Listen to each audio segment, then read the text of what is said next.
All right, everyone. Welcome to our first week of Denver Women's Sports Collective Career Advancement. The before, during, and after progression in sports events and marketing. I am your host, Ryan Guy, and joining us today for our discussion, we have Sean Daly, professor at Johnson & Wales University, Louisa Bannister, Employee Relations Advisor at ExxonMobil, and we also have a special guest panelist joining us this evening, Jeff Cook, Professor in Hospitality at MSU Denver. Unfortunately, Kelly Kaufman, Walton Professor and Director at Ohio University, is ill and unable to attend tonight's discussion.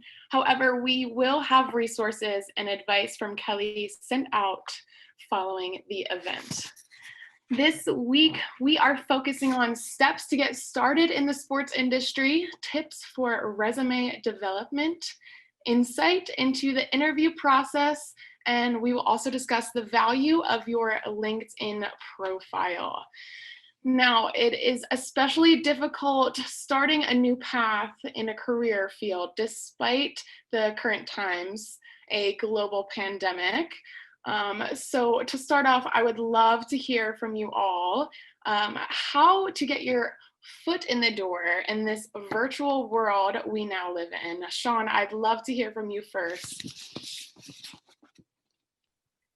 Well, I think if you're speaking specifically to the sport industry, it's difficult because they're not really hosting live in-person events. So that's probably the first barrier that we kind of have to wait for that one to figure itself out. And I think most of us feel confident that by the time, let's say, the NFL season rolls around again, we'll be back to full swing. However, speaking for right now, I think the difficult, that's a really difficult question to answer.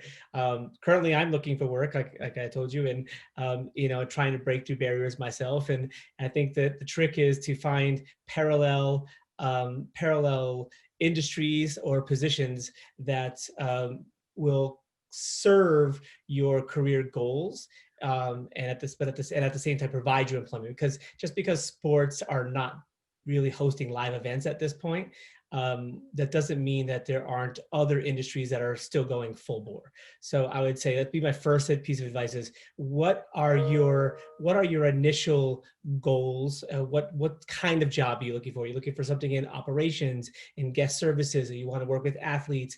Those kind of jobs are happening. Guest services is happening in retail. You can work with athletes because fitness training is still going on if you're into sports medicine. But if you're into live events, it's stuck right now. So Right. my first piece of advice would be to find something that's parallel, and so you can continue to evolve as a professional, even though there's nothing in the sport world right now. Awesome. I love that insight that you gave. I know we did have a discussion about you're currently in this position as well. I told you in the beginning of the pandemic, I lost my job as well. So I agree. I think it's very important to find those parallels and maybe take a job that you didn't necessarily think that you would be in, but is something still in that area. Like you said, in the training world, gyms are still open, like you said. Louisa, I would be really interested to hear your opinion about this, being that you're an employee relations advisor at ExxonMobil. Sure. So I think just to build off of what Sean said, I'd say, taking a step back to see what value you really do bring to the table and what experiences that you do have and that you'd like to further develop. So there's going to be certain business related skills that will transfer, I guess, not just within the sports industry, but to others. So whether that you're trying to take a marketing focus, again, any sort of service-based skill or organization, those are going to be skills that when sports resume, that you'll be able to take that experience, and that will make you that much more competitive whenever you are looking to break back into the industry. Another option I would throw out there too is maybe looking for volunteer opportunities. And I think this is good really at any time. I know when I was trying to get into sports, initially I made my way to the Houston Rockets through an internship program through my school, recognizing now that if you're in a similar program, there may not be internships available at this time. But we always got requests from students saying, you know, what can I do to volunteer? I'm so passionate about this. I'm willing to volunteer my time just to get the experience and to continue building that network. So LinkedIn is great for that. You know, if you've made connections through your program or other students, finding ways just to volunteer your time, because then you're in a position to be in an interview. You know, it may not be you know, experience that you received pay for necessarily, but it's going to give you really rich experiences to speak to show how you were able to exhibit informal leadership, how you were able to continue to build certain skills and make connections. And so those are still ways to maybe create some meaningful experiences that will relate to an on-the-job setting later on. Right. Awesome. Thank you so much for all of that insight. Jeff, I would love to hear from you as well. What is your opinion on this? Thank you. You know, I mirror a lot of what was already said, just to kind of feed on the volunteer idea. You know, several years ago, there was an organization that I was really interested in, and I started volunteering with them, and I ended up getting a full-time position with them. You know, they got to see how I worked, and I got to see the true side of the organization, and it fit really well. But I also believe, you know, work environment is tough. There are a lot of jobs out there. They may not be our dream jobs, but I can still go in with that positive attitude, positive work attitude, and really focus on my soft skills, you know, and I can take, you know, it may not be the dream job that I want, but that could be a reference for, you know, my future job. I think soft skills go a long ways, you know, guest relations and things like that. Right, absolutely. So I love that, finding those parallels in other jobs, like you said, that might not be your dream job, and then also showing initiative, like Louisa said, and volunteering. I think that's extremely helpful to people in these current situations. So to kind of segue into our next topic, so the hiring process during this pandemic, it has completely changed, and we just had a little discussion about that. Louisa, I'd love to hear from you again, from your background and experience in employee relations. Sure. So I'd say particularly in the current environment, I guess as a positive in a way, it could save you some money that you're not having to do in-person interviews, because normally you would probably go out and, you know, put together a suit or an outfit and spend money kind of in transport, you know, to certain job interviews. You know, we were saying before, you know, a lot of these are being hosted virtually now. So in a way, you know, taking the time to still put yourself together so you feel confident and professional. But I think too, you know, the question made me think about it in a different way, because you know, we were chatting before the session began, where normally if you got to do an on-site visit, you could get a feel for the work environment, get to see teams interacting, you know, get an example of what it would look like to work in that physical setting. But you may not have that option now. So if you do get the opportunity to have an interview, you know, getting creative and asking and saying, hey, is there an opportunity for a virtual tour? Or is there another team member outside of the interviewing team that I could speak to learn more about the company? So still finding ways to foster connections and get a feel for the company that you're interviewing for, where you may not have the opportunity otherwise to get that realistic kind of job preview in person. Right, thank you. I would love to hear, Sean, as well, from your teaching perspective. Current students, how are they feeling about the hiring process during this pandemic? Well, it's they're feeling challenged, let's say, because not only in the market do you have people who are well, if you're a senior in college right now, it's a very interesting time for you. Internships are really, really hard to come by, so they're just that much more competitive. Even volunteering, you know, we all know that's a great opportunity, but those are hard to come by. It's just that if you want to look at it from a supply and demand standpoint, you know, there's still a lot of students out there who are looking for the opportunities. There's less opportunities, you know, so they have to dig a little bit deeper. They have to go places maybe they don't want to go to, you know, things of that nature. But in terms of hiring, you know, we preach from our students from day one that getting in the door, for at least getting in the door, you know, who you know does matter. And so this is the point in time where I myself am doing the same thing, is when you find a company that you really like to look for and they are hiring, then you're reaching out to your network and you're saying, hey, can you give me some insights as to what they're really looking for as an employee? Because the job description is what it is, and we can read it and we can connect our previous experiences with it and kind of figure out if we are a good candidate and apply for that job. But there's always some nuance in between the lines of who are they, what kind of person, what kind of background are they really looking for, and so your connections are really great for that. That's happened to me a few times over the last few months, where either for a student has come to me and says, hey, I'm applying this place. I said, well, did we talk to so-and-so? Let me call so-and-so. And I say, hey, you know what? Don't apply for that job. That's not the right one for you. Or, you know what? You should apply for this one. So-and-so called me and they're looking for somebody, and it's all this interweb of connectedness of people in our industry that we it's a rising tide that floats all boats philosophy that happens in the sports and entertainment industry. And I generally speak to my students about, okay, once you know you want to apply for a job and once you know what you're looking for, let's expand the scope as big as we can, outside of Denver, and then let's look at who we know that can give us some insight as to how we could be more competitive for that position. Because at the end of the day, if you're just a piece of paper like a resume, that's 280 people who did the same thing. And you need to figure out how you're going to differentiate your personal brand from theirs. And that might just be that Sean Daly made a phone call and I'm not going to get you a job, but because I have a friend over there, they may be able to give you some insight as to what they're looking for. And you'll be able to write your cover letter differently, change some certain things that really set yourself apart. Those are the things that's like an interpersonal way of really kind of fighting for these jobs. Other than that, we talk, probably more than thoroughly about the importance of just continually to build the resume and build your experiences, taking on responsibility, even if you don't get paid for it. In our industry, they value work ethic. They value the fact that you're willing to do the job.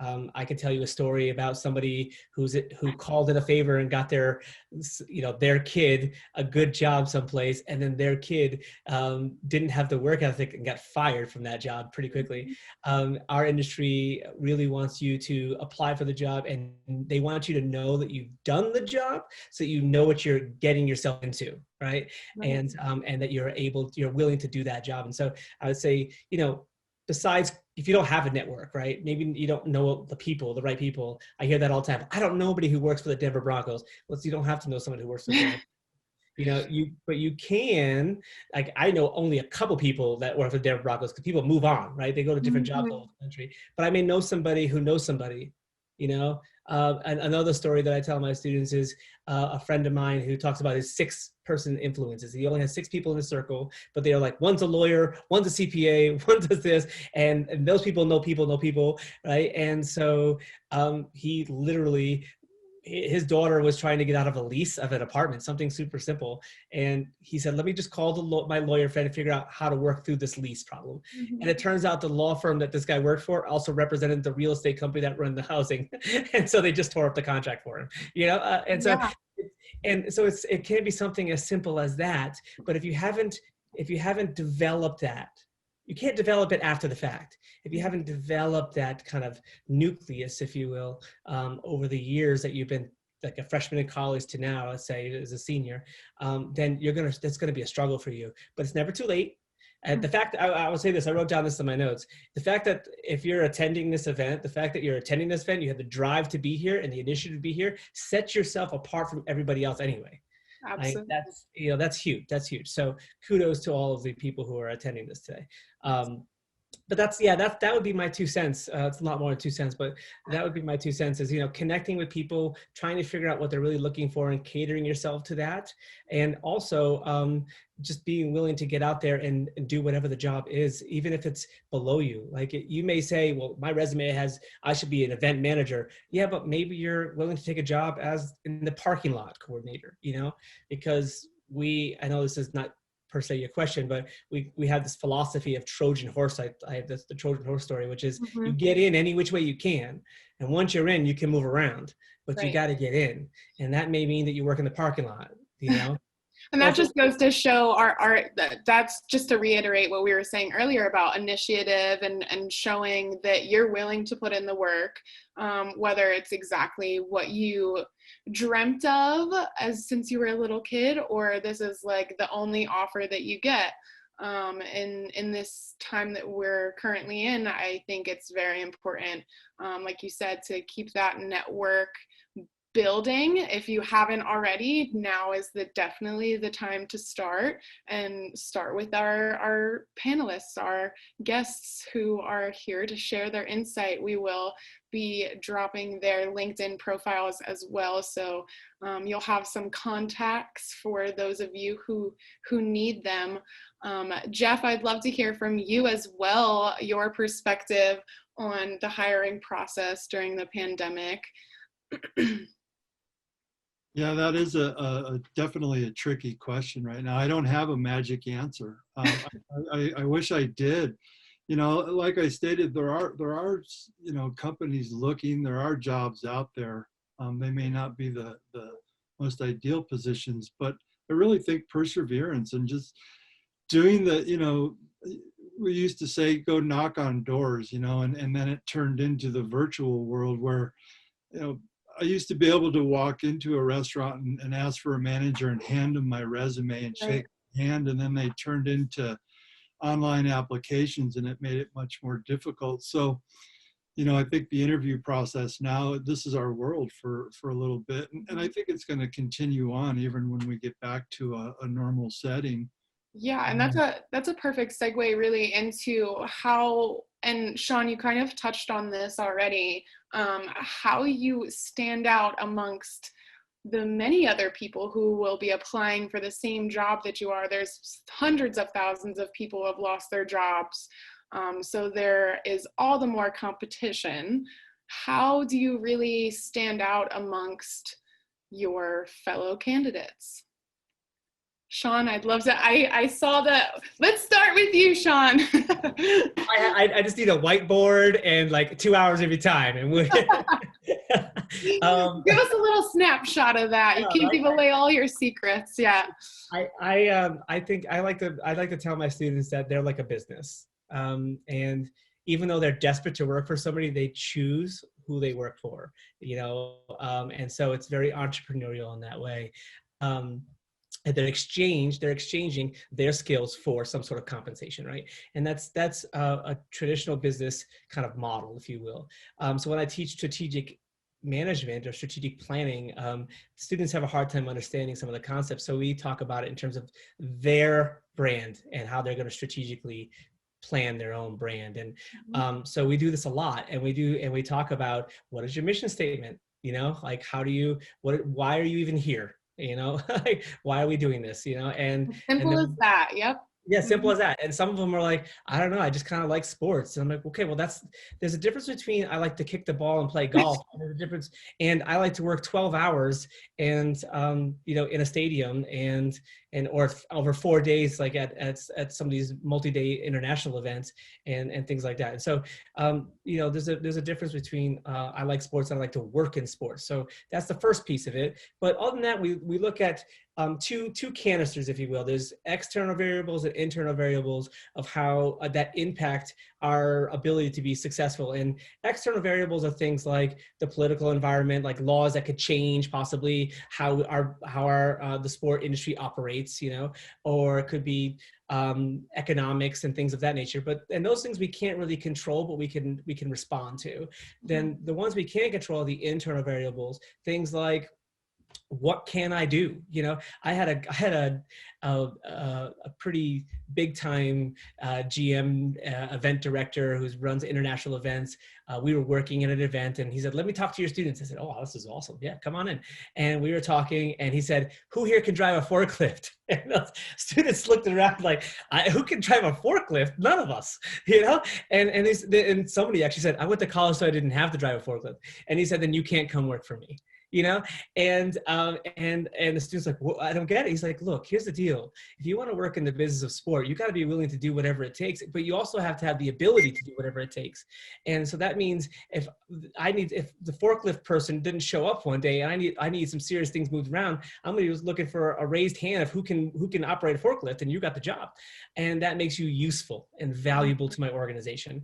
And so what I say to students is look at what go out there and ask people, especially with COVID right now. Go on LinkedIn, connect with somebody in the industry that does what you want to do, and say, hey, can I take 10 minutes of your time on Zoom?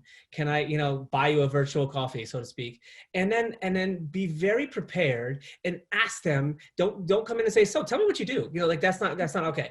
Like, we need to be very prepared, and we need to show them that we have very specific questions we want to ask them about. And one of the things that I like to say is, like, what are the either the hard skills or the technological abilities that you wish you knew before you got out of college? Things Right. like that. I think I love that piece of advice that you gave at the beginning, that mission statement. I think that really helps you gear what your purpose is in life and what you're really trying to get out of your career path. I think that's really important. I'd love to get Luisa's opinion again. What kind of tips do you have for standing out amongst your competition, so you say? Yeah, absolutely. And so, I know we're going to talk a lot more about LinkedIn later, but it's interesting because I think in this day and age, we have such a unique opportunity with the technology available at our fingertips to really, maximize and market your own personal brand. So if you look at LinkedIn, you have the ability to post pretty high quality videos about topics, so you could choose to do share an article and share an opinion, get a conversation going. And so you can become kind of an influencer in that regard. But two, I went to the SHRM conference, last summer in Las Vegas, and my team said, hey, can you put together kind of a short video? And I was surprised at, just a quick search, I found an app called Splice, and it allowed me to put a series of videos and pictures together, add my own music. Love Splice. Put in some Beyonce and Drake back there and made it fun, and so I got to come back and play it for my organization. And it hit me because, we don't really need permission to innovate. And that's something where, I had a colleague, same age and career stage. She put an ebook together about how to negotiate in a job interview. And it wasn't like she had a 20-year career with any given company, but she said, hey, I feel like I have this knowledge. I want to share it with others. And she did it, and in my mind, I thought, wow, that's a really bold move. And I think a lot of us kind of suffer from the imposter syndrome. We think, oh, well, I can't do that. There's someone's going to find out that I'm not really that qualified. But then I think we devalue what we really have to offer. And that, again, you don't have to be a certain age or have a certain, background necessarily to, bring forward an original thought or get a conversation going. And so I'd say take advantage of that. And again, to Sean's point, figure out what's important to you. Invest in that vision and then find a way to communicate that to others. So that way you're not just a resume, but, they really already have an opportunity to get to know you as a potential candidate. And I have to say, being someone who's looked through resumes, I'm impressed that when I go check out someone's LinkedIn profile, they have a personal website or a blog, or they do it more than just making connections, but they're actually, using their voice to start a conversation about something that they're passionate about. Right. I love that. So finding your purpose, finding your niche, and celebrating that. I love that insight. Jeff, what do you have to say about some tips for standing out on your resume? I think the biggest tip, if you're not sure how to write a resume or what it should look like, hire somebody. I know it's an investment. And it's a small investment. There's a lot of different templates out there. And I know when we're teaching in the classroom, some of the resumes just get too fancy, too cute. And quite honestly, I've been in a position where, I had a position and I put an ad out, and within 30 minutes, I had over 100 resumes. I want to be able to look at these, and I almost think simpler is better because I can look through them rather quickly and get a good idea if it goes into the maybe pile or the not pile. I've seen resumes where they're just too congested or use a color like yellow or red, and things like that. So my thought on it is simpler is better. Get to the point. And I firmly believe in what they both shared is market yourself, walk your talk. If it says it on my LinkedIn or other social media platforms, I would hope that there's not pictures of the opposite of what I'm trying to market myself, right? So be really careful on how you're marketing yourself on social media compared to what your resume might state. I think that's extremely important. I can actually say that helped me out, was keeping my resume a little bit more small, a little bit more petite, not explaining so much. Like I said earlier, at first, when this pandemic first happened, I lost my job, applied to, like I told all of you, I applied to probably over 200 jobs on multiple different websites. And I actually went through my resume, slimmed it down, and then that week I got a call back for a job. So I don't know if that's just coincidence, or I like to say that was from my efforts. But I think that's great insight as well. But we are going to go into a little bit of a break right now. I am going to toss it over to DWSC's board secretary, Erin Gaston.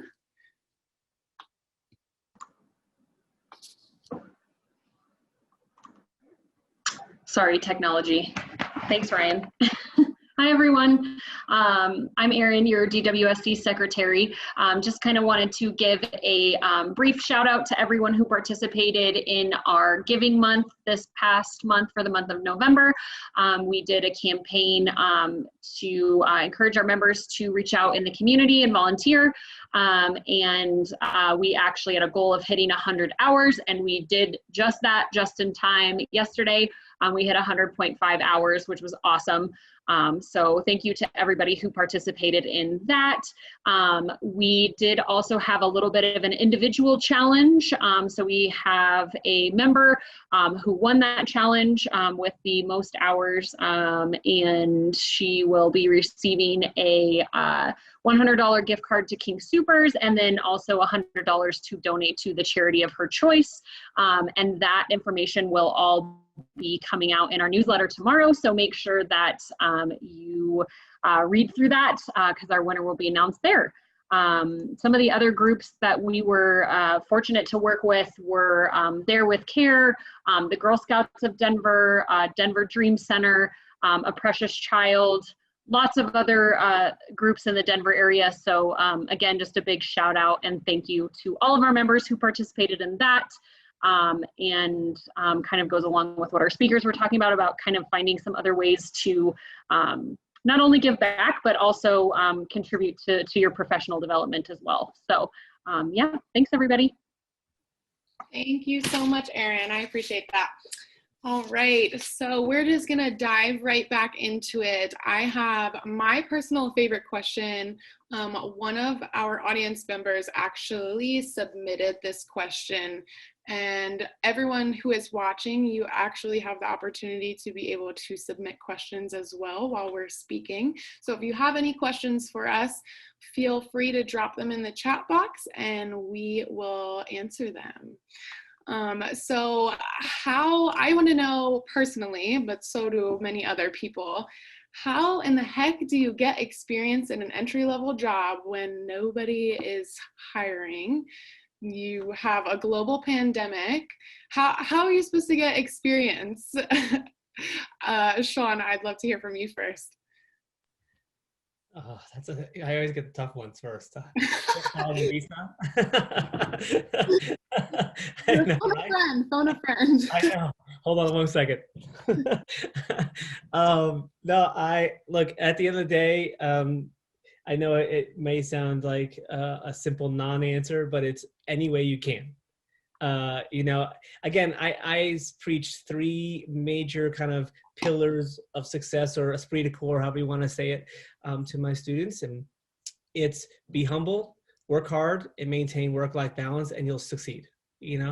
And that's those be humble and work ethic piece are those didn't come out of thin air. Those came from actually, like Jeff, my friends in hospitality, who we all know that hospitality and events and sports management, it can grind you out. And, and so you have to be willing to pick up the trash. You have to be willing to do the jobs that you don't necessarily want to do. I mean, I have a friend who has a company right now. He used to be the director of a stadium, and now he left there, and now he owns a traffic cones and direction logistics type company, and he works for events and venues, and they hire him to manage their traffic. And he is making hand over fist right now doing COVID testing sites, and he pays his people $20 to $25 an hour to work there. And no, it's not a glorious job. You're working in a parking lot from 5 a.m. to whatever. And that's a livable wage. Yeah, and you're directing traffic, but it's $20 to $25 an hour. Like, you gotta be kidding me, Mm-hmm. And even if it was $15 an hour, that helps, And you're working in events, and you're working in logistics, and if you're good enough, he'll give you a crew to manage. And so all of these things are things that you can do, and they're there. You just gotta like dig around and find them. Be able to find those opportunities, right? Yeah, like, look, the Denver Nuggets front office isn't hiring right now. Okay, so what else are we gonna do? And so what can we do to again find work that's gonna build your resume, that's gonna move you forward, even if it's in a golf courses are working in the summer. I worked at a golf course this summer. It was great, And so look, these are jobs that are out there that people still need, that are still sport management. The world of sport is massive. Mm-hmm. It's massive.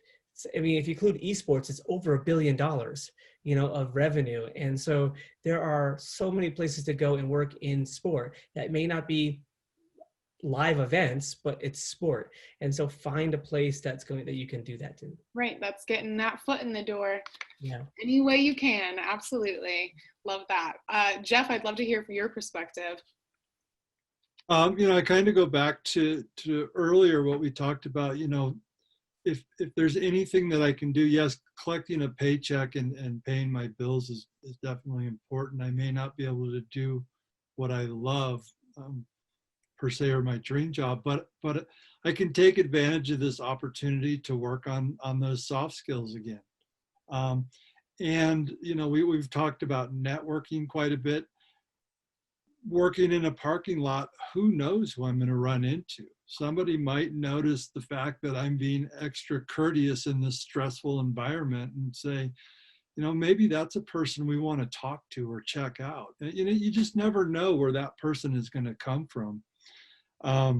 So, and I think this is also a great opportunity is to, work on yourself, find something you're passionate about, and take advantage of it. And whether it's taking a course or picking up a hobby that you've never done before, again, you're pulling yourself out of your comfort zone is really what it is.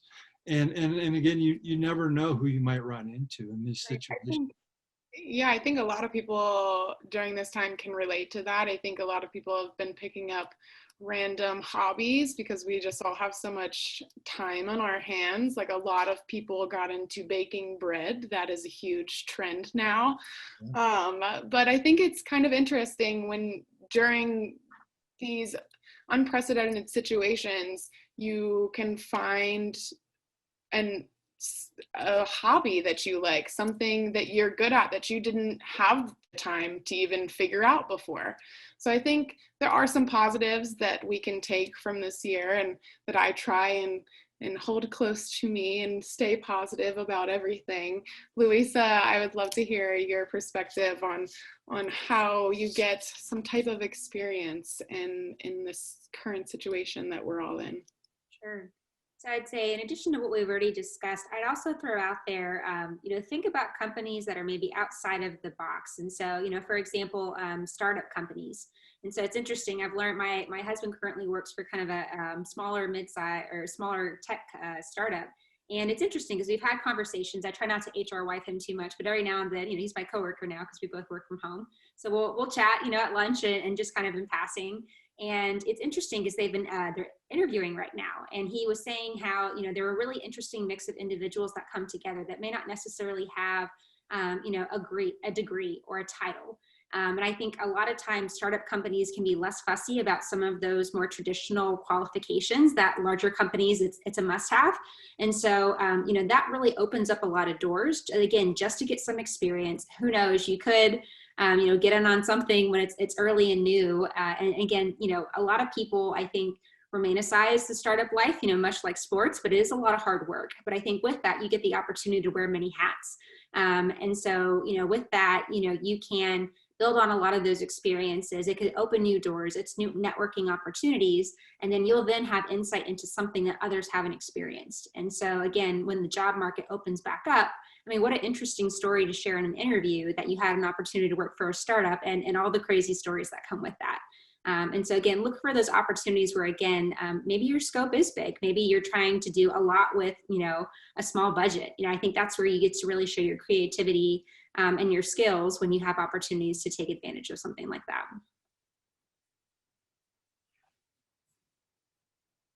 I think creativity and innovation has really skyrocketed since all of this has happened, and that's another positive that I will always talk about from this year.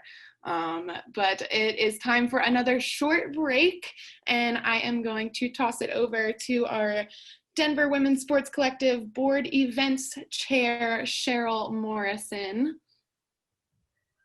Good evening, everyone. First of all, thank you for joining us for this first session of our discussion.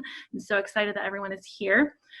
Just want to let everyone know, besides this series we're doing this month, we're also having a pop-up event.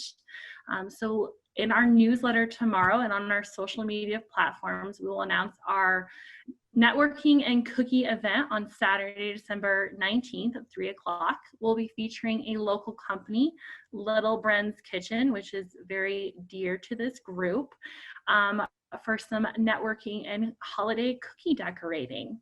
If you are not currently a member and would like to receive our newsletter, you can sign up on our website, DWSC.com. I hope you all enjoy the rest of the session tonight. Thanks. Thank you so much, Cheryl. I am very excited for that event because I love cookies and I love talking too. So perfect event for me. I'll be there. I hope I see plenty of people there as well. So to continue our discussion, what questions should applicants ask employees in an interview? I am going to start off with Louisa, since you know all about employee relations. Sure. So I guess what to ask interviewers in an interview. And I really love this question too, because I think, oftentimes we forget that not only are we being interviewed as applicants, but we're interviewing the company. And so I'd hope that, again, I know, it's desperate times. We're all just looking for some employment here. But I'd say with that, if you have a promising opportunity, take some time to, I'd say ahead of the interview, it's more of that soul searching that Sean was kind of speaking to, what are priorities for you? So whether it's career development, whether it's workplace flexibility, whether it is just getting your foot in the door, maybe it's inclusion and diversity and company culture is very important to you. Listing out those priorities, and then from there, formulating some questions that can help get to that in the interview. And I'd say with that, and that's something that you could do for an internship, for a full-time position. I kind of put together, I think in grad school, I wanted to make sure I asked good questions, because I think being on the other end of the table sometimes, or both sides of the table, in an interview, it's kind of awkward where you can tell that someone maybe 30 minutes before an interview looked up some random fact on the company website. It's like, let me ask you about this one article I saw. It doesn't feel as genuine, right? So, take that opportunity to really ask questions that matter to you to learn more about the company. And then my favorite question to ask that I always have in my back pocket, and this works well for sports, is, I'd like to turn the tables a bit and ask the interviewers and say, what was your biggest misconception before working for this company or, taking on this role? And how has that proved or debunked once you actually got into the company? And ladies, working in sports, there are plenty of them, right? And so I think, it's really good to kind of get a sense for, what was that take? And, currently I work in oil and gas, and that's a very charged topic for many folks, depending on where you're coming from in the background. And so, and part of my discovery process, I said, hey, there's a lot of, perceptions out there. Like, what is it really like to work there? And the same could be asked for sports, right? Because, people say if you find a job that you love, you'll never work a day in your life, but it's hard work. And so I think that's something that people don't necessarily know from the get-go. And it's nice to get that realistic preview. So I find that's a question I love that kind of puts people back on their ears like, that's a good question. Like, I didn't think about that. It can be very insightful. Oh, I know I could answer that question. I was a sports reporter in college, and I grew up playing sports, love sports to play and to watch them and to report on them, until it ran into every single night and every single weekend. And that was I was a little naive going into it and thinking that I would have any type of social life, but not so much. So there's a lot. That's a great question. And I love that you shared that with us. Thank you, Louisa. Jeff, I would love to hear from you as well. I'd go right for the jugular. Is it going to be a Mercedes or a BMW that you're going to be giving me? And when will I be making six figures? There you go. I need to write these questions down, right? And then, of course, I never hear back from them when I ask those questions. But you never know. I might strike that deal one day. I think it's important to research the company. And Sean talked about what's your mission statement? What's my personal mission statement? And if I'm researching companies, I want to align mine with theirs. I think that makes sense. What is the company's mission and vision, and what are their values? And will I fit in there? And the only way I'll really know that is to do research, whether it's online or talk to people, through LinkedIn. Can I meet some people? Does my network have, within the 6 people in my circle, is there somebody that knows somebody that works there? What's the environment like? Mm-hmm. And those are questions. Louisa mentioned it. I really want to know. I want to interview them per se. What are you able to offer me other than the paycheck and the company car? But is there, you mentioned $1 million questions, right? What, I don't know if I would necessarily ask them if there's a quality of life, but I think through research and through networking and discussion, you can find those answers out, and try to word your questions in the interview, but definitely stay away from the company car and the 6 figures right off the bat. So. Thank you for that, Jeff. I love that. All right. And Sean, I would love to hear your insight on this as well. Okay. First of all, I'll just say I just have a beef with the hiring process. First, why don't they post the salary range on job announcements? I just don't understand it, because I've been a part of hiring committees where we literally have said, oh, this person, they asking for too much, let's get rid of them. When they could have been a wonderful person, they may have taken the salary range we were saying, but we just asked them, what are you asking for?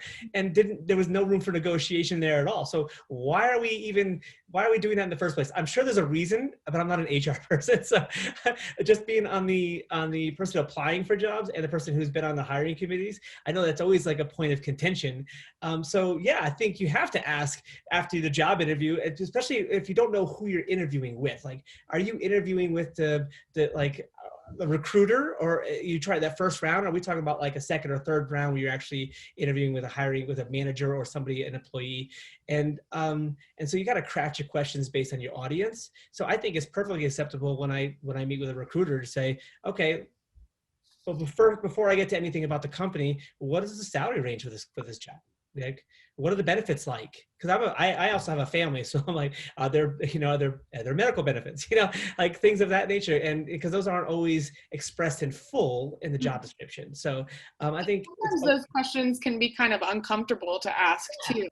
Right. Yeah, it is uncomfortable, but at the end of the day, it's still a business, and we still have to do these things. So, and if you're going to tell me the salary range is 45 to 65, I'm gonna be like, well, I appreciate your time, but I wish I'd known that. Well, now you've wasted both of our times. So we need to move on from this. So thank you for your time. Because I have bills to pay, but I think once you get past that first area and you're starting to talk with people that are doing the job, and you're at that level, I think that there's a couple of good questions that I really like. And I will say this, it's always about how you can tie back, because I teach PR too. So one of the things I try to teach is how can you bring it back to you again all the time? How can you provide yourself more opportunity to show that you are good for this job? So when they say, so the first question I might say to them is, tell me about your mission statement.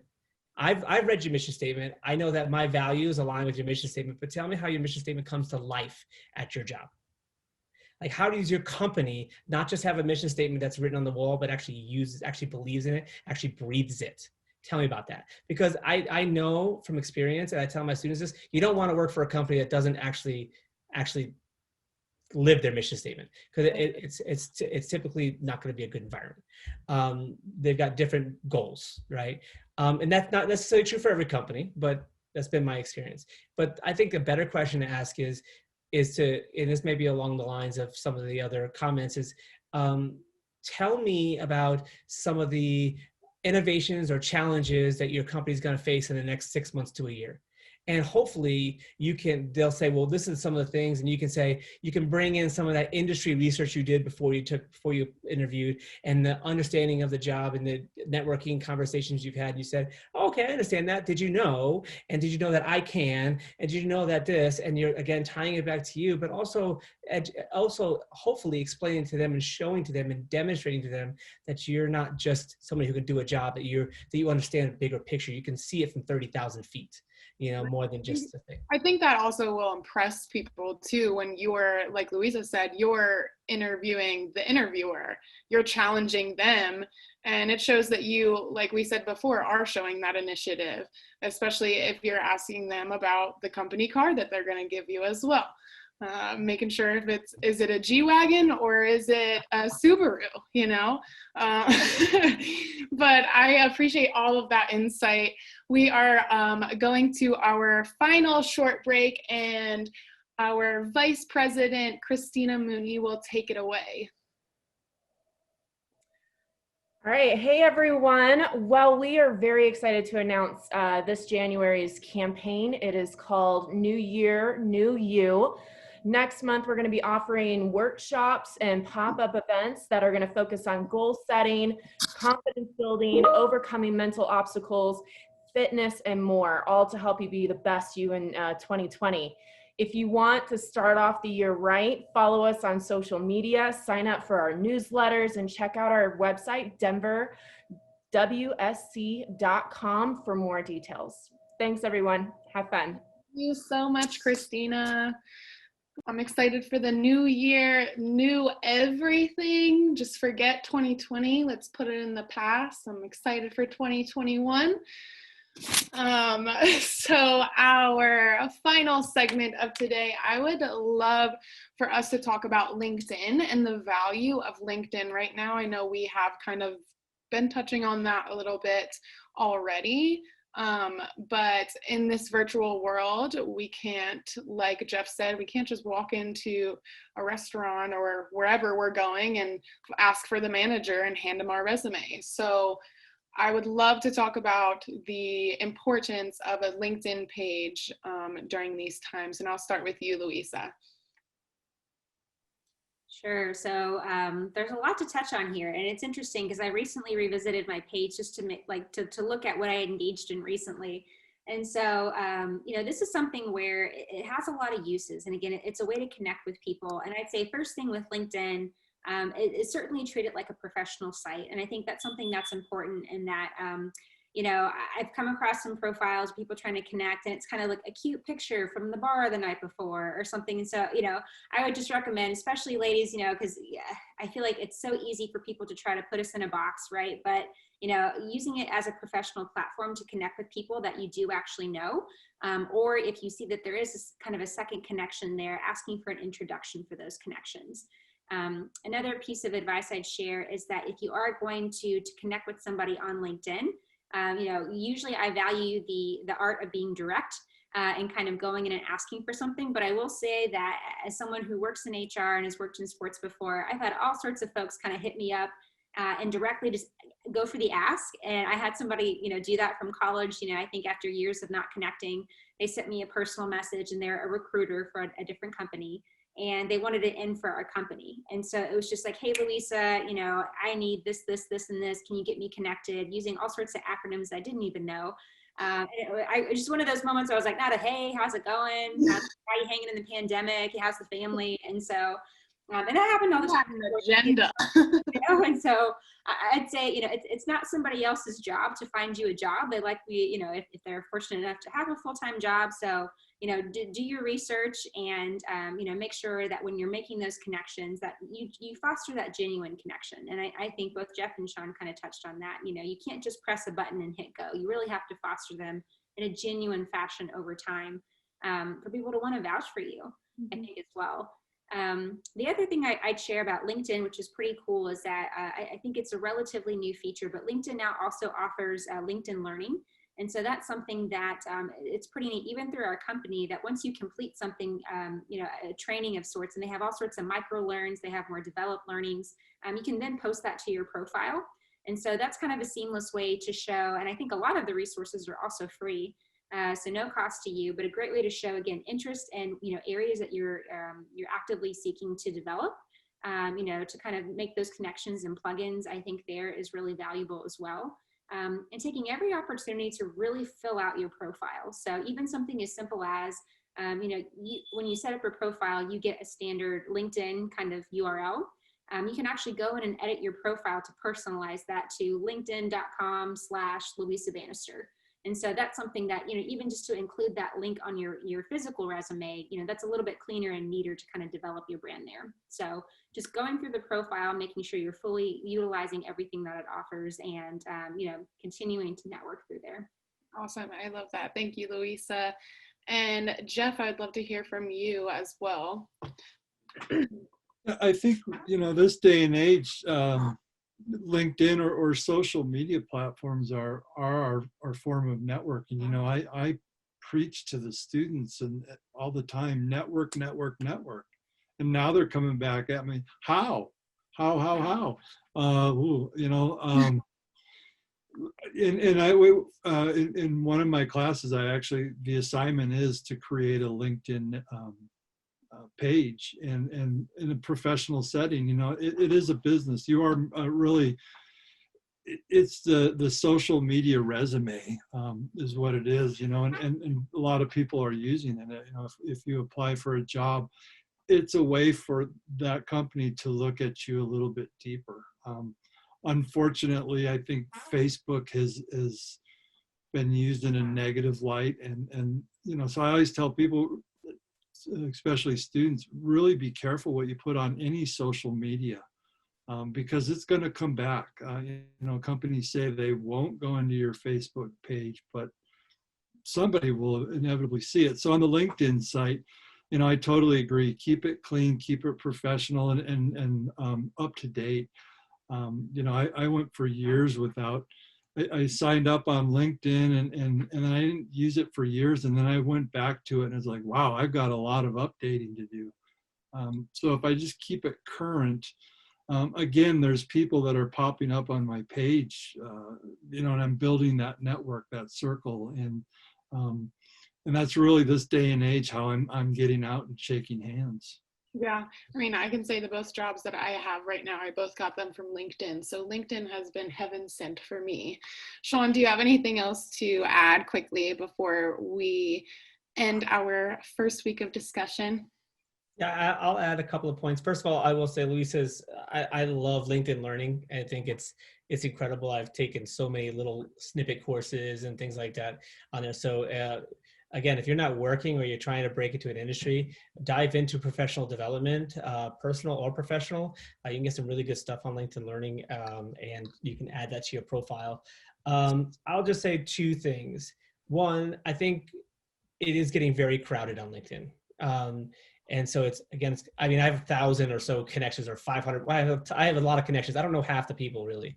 I mean, I connect with these people. I met them at a conference, or we have someone in common. Sometimes I get requests for friendships. I don't even know who these people are. I don't know where they come from. They're from all over the world.